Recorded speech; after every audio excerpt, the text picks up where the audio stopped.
So, Shield Hero has been something I've been wanting to talk about.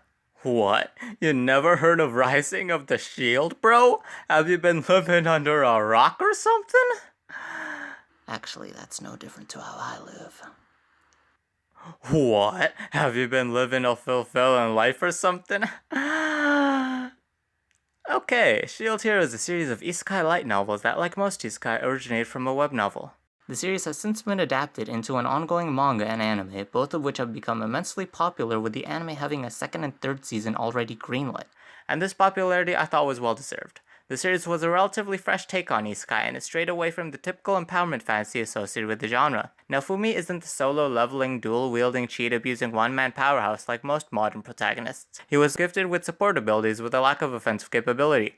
This resulted in him having to innovate his abilities' usage, as seen in his duel with Motoyasu in Chapter 7. But most importantly, Naofumi relied on the help of others to compensate for his lack of offense. This was a great opportunity to develop character relationships, and to an extent the series went into this direction, making the series stand out among other isekai. Unfortunately, as the series moved on, I started going through this falling out with the series. Don't get me wrong, I did enjoy the series, especially when I initially discovered it in 2017. I'm happy to see the anime get the attention it got, and I think it does succeed in some aspects.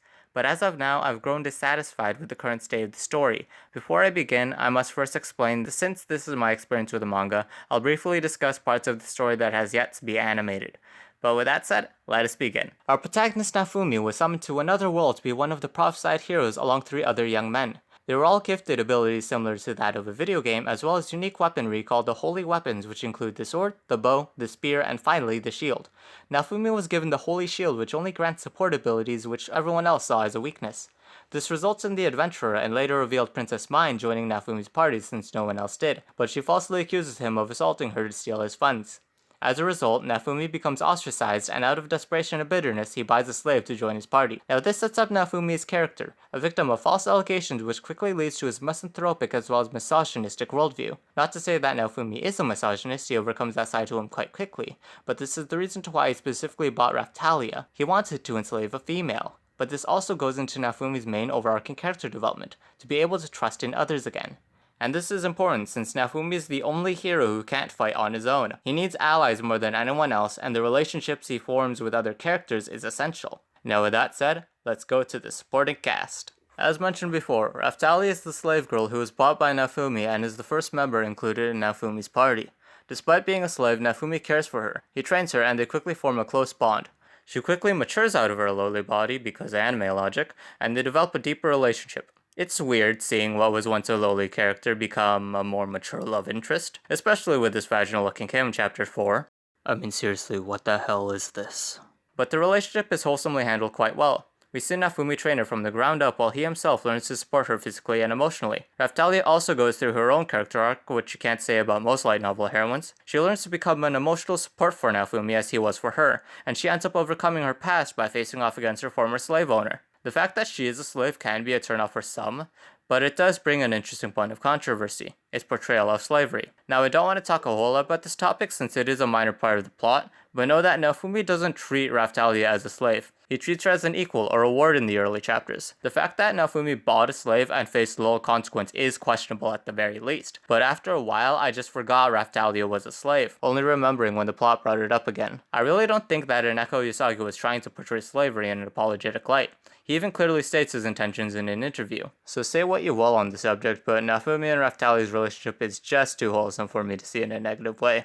Moving on with the cast, we have Philo, the lowly replacement for child Raftalia, and again with these caves. Like Raftalia, Philo's inclusion adds to this family dynamic in Naofumi's party, and except for a few racy jokes in her introductory chapters, her character is also handled quite wholesomely. Unfortunately, her character lacks any character growth. I mean, a lowly who goes through character development? Are ya kidding? But still, the lowly archetype is often lazily handled and feels inappropriately placed in series with a serious tone. I mean, I don't hate her inclusion, her addition makes Naofumi's group feel like a proper party, and she actively supports them in fights, but in the end of the day, I feel that her sole purpose is to be the cute lowly mascot character. And speaking of mascot characters, Rishi is introduced in the Calmira Island arc and officially joins the party at the end of it. I enjoy her inclusion since Naofumi is able to relate with her because of the false allegations surrounding her expulsion from Mitsuki's party, and the fact that Naofumi reaches out to invite her shows an improvement to Naofumi's character. Unfortunately, as of writing of the review, she hasn't had any further developments to her character, which feels late overdue. She's still just the flustered, excuse me here for a moment, girl of the series. Around the same time of Rishi's inclusion, Keel was introduced to the party, and I have the same issues with Keel that I have with Rishia, that he hasn't been given a moment to really grow or contribute to the plot. I feel that at least one of these characters should have been included earlier to give them time to flesh out, especially since I thought Chapter 34 was the perfect opportunity to include Keel. Now that's Nafumi's current party, so what about the other characters? Yeah, they all suck. Aside from a few characters, everyone else is extremely antagonistic towards Nafumi without a solid reason to why. Even before he was falsely accused, every adventurer avoided him until they were given a reason to ostracize him. We learn later on that the country's predominant religion, the Church of the Three Heroes, sees the shield hero as some sort of antichrist, which can explain this bias against Nafumi, but this honestly felt like Usagi pulled this development out of his ass. You think the most influential religion in the country would have at least been known about before they started attacking Nafumi, especially with this ugly bastard as Pope? This dude shows up as the mastermind behind Nafumi's charges, proclaiming Dei's faults without having a clear reason to do so. He just wants to kill the heroes, I guess? And he also has a god complex out of nowhere? And he dies 3 chapters after his introduction? Also, I really don't understand Mine's motivation during this arc. I can understand her stealing from Nafumi, but trying to kill him when that will certainly make the waves much more dangerous is highly unreasonable. I'm assuming she wants to get to Melty in order to become queen, which makes sense, but to the point where her actions will destroy the kingdom she wants to rule makes no sense whatsoever. And even after all that's done, after Nafumi clears his name and finds an ally in the queen, the 3 other heroes still remain to be assholes. These guys act antagonistic despite lacking any good reason to do so. You think after being saved by Nafumi and having their failures and general incompetence exposed, then at least one of the 3 would acknowledge his own weakness? And then he could slowly try to convince the other 2 of their own self-delusion to gradually and realistically develop these characters to ally themselves with Nafumi. I know that the first chapter says that they can't party up together, but we see in the battle against the Pope that they can work alongside each other, meaning that the relationship between Nafumi and the other heroes can grow. And Queen Fallolial stresses that they shouldn't fight each other, so it makes sense that these guys would start to actually work together, to help each other out for the betterment of the world and not counterintuitively oppose each other. But nope.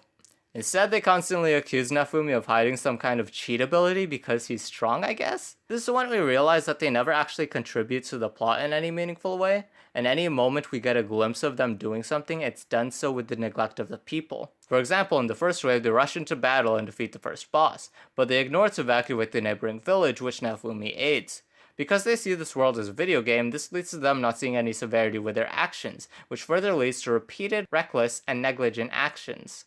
The main word being repeated. After being overpowered and almost being killed by the Pope, they should have realized at that moment that they could die and that they have a long way ahead until they can defeat all of the waves. This arc should have humbled at least one of them, which makes it all the more infuriating to see that all 3 of them are acting the same counterintuitive way, despite them supposed to being distinct, separate characters. Itsuki's the twink, Motsuyasu the simp, and Ren is the loner. This is when their main problem as characters become apparent as ever. Their negative behavior's sole purpose is to make Nafumi look good. Their neglect of the people lead to Nafumi gaining the people's trust, their arrogance hindered their learning capabilities, leading to Nafumi exceeding them in strength, and their inability to successfully combat Glass and Lark led to plots solely rely on Nafumi and crew to settle main battles. The other heroes are so naive, conceited, and egotistical that it's a miracle that they've been able to survive for this long. They remain stagnant for the entire series, and after the battle with the Pope, they actually digress as characters. I heard they improve later on in the novels. I mean, Spear Heroes got a spin-off series already, that's gotta mean something. But with how far we are into the series, it feels too late for character growth, and I fear that the development they are given will end up horribly rushed. Also at this point in the video, I should mention Glass, Lark, and Theris and their role as antagonists, but honestly I don't have much to say. Mostly because there's nothing known about these guys. This ongoing mystery surrounding these otherworlders is starting to feel drawn out, since Glass was introduced 40 chapters ago, and we only have a vague description of her motivation. It gets all the more confusing when Nafumi and crew have to team up with them to fight this dude and the Spirit Turtle. And don't get me started on this dude and the Spirit Turtle. Dude looks like he's a member of Laughing Coffin, and like the other Offworlders, we know nothing about his motivation. He's probably just an incel that wants to bang a member of Kirito's harem. And this kaiju conflict just comes out of fucking nowhere. Another one of Yasagi's dumps in world building, I guess. You'd think we could've learned about that sometime earlier, huh? Now, at this point in the video, you're probably thinking that these points are why I've been having a falling out with the series. And to some extent that is true. I think this series suffers from having very ill-defined antagonists, but the main reason to why I'm making this video happens in chapter 12, The Shield of Rage. Now, I wouldn't say this chapter is where Shield Hero peaks, but this chapter introduces Nafumi's new ability, the Cursed Shield. Now, why is this so important?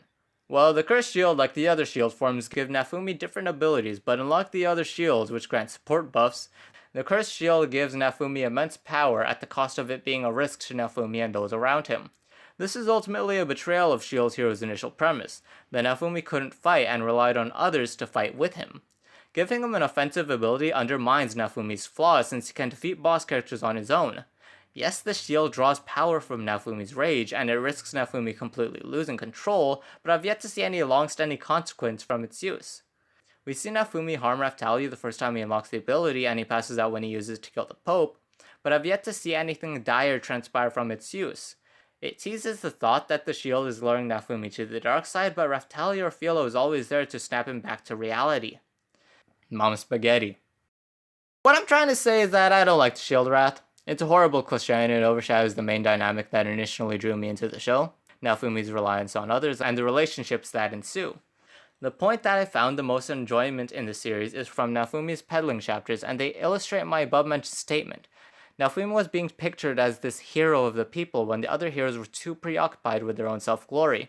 Nafumi was fixing the problems of the people that the other heroes were oblivious to, and this leads to Nafumi's favor. One of the towns built a wagon for him. Nafumi was learning magic and how to read. The sage from chapter 47 reveals that Nafumi saved her during this time, and Nafumi even inspired some soldiers to act out on their own and help him protect civilians. Also, what the hell happened to these guys? They basically formed an independent militia and were such a positive inclusion to the plot, being a payoff to Nafumi's actions. These guys could have kept the show's theme in check. Why did they disappear? Also, these peddling chapters could have been a good opportunity for genuine world building instead of the assholes we get now. Big Turtle Kaiju just came out of nowhere and everyone had to fight that all of a sudden. You'd think something like this would have been learnt about earlier with the amount of lore dumped upon the reader after learning that this is a thing? Maybe when Nafumi was traveling the country as a merchant? Seriously, am I the only one bothered by this? I mean, the militia had so much potential. Am I the only one bothered by their disappearance? And this is why I'm falling out with the series. I still enjoy it to an extent, but I felt so much potential early on that I'm disappointed to see that potential go to waste. My disappointment is immeasurable. And this is why I'm so critical with the series now. I was hyped reading the first 30 chapters. I was hyped when the anime trailer was released. I was as hyped reading this in 2017 as people were watching it in 2019. And I am legit happy to see others watch it enthusiastically as I read it. But in the end, this series, which was supposed to be some sort of savior to isekai, just became another isekai. Now other isekai have started to become derivative of Shield Hero, as what happens to any trending series. Shield Hero is now drowning in this cesspool of its own creation, alongside the others that came before it, which is quite a shame. Now that wraps up my thoughts on Shield Hero. Ended up a lot longer than I expected, and I ended up expanding on points I didn't plan for. From the first video production, this took up a lot more time than I thought, so if you enjoyed this video, make sure you show it by smashing that